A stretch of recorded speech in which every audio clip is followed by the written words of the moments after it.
good afternoon. Magluto tayo ng salunat DI. Yan ang ating kasangkapan, patatas, sili, tapos yan ang ating bahal, tumiri, kari, sili, yung bawang na powder, o yan, puro sili, o yan, tomato paste, o magic, yan ang ating manok, tapos yan ang ating kamatis. Yan ang ating kamatis, giniling na kamatis nakalagay sa freezer. Simulan na natin ang ating paggigisa. Doon. Maggisa tayo ng ating sibuyas.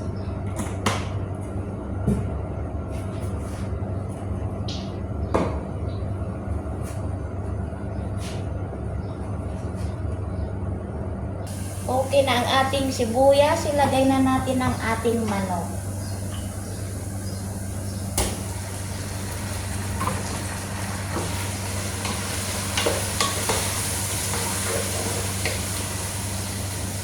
Ayan ang ating manok. Okay na ang ating manok, ilagay na natin ang bahal. Yan ang baharat. Ano yan ang masalunan natin? Pula. May tomato paste. Hayaan muna natin siya. Ilagay na natin ang sa kanyang kamatis. Ayan ang kanyang kamatis.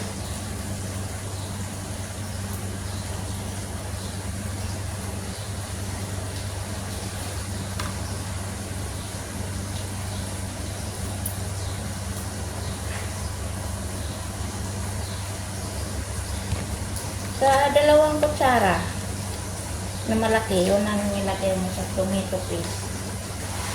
Tapos halo-haloin.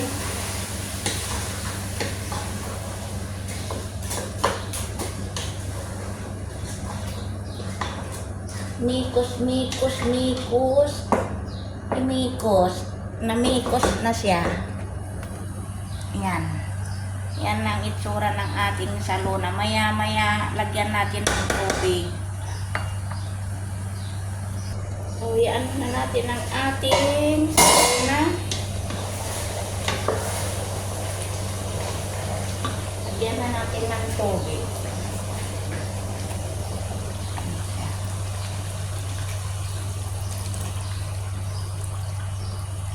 Yan lang tubig niya. Hindi siya marami. Di hanggang kumulo ang ating saluna. Pag kumulo siya, di patay na natin. O, yan ang ating saluna. Kumulo na.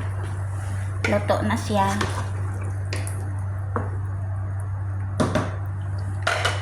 Hanggang dito na lang. Bukas ulit.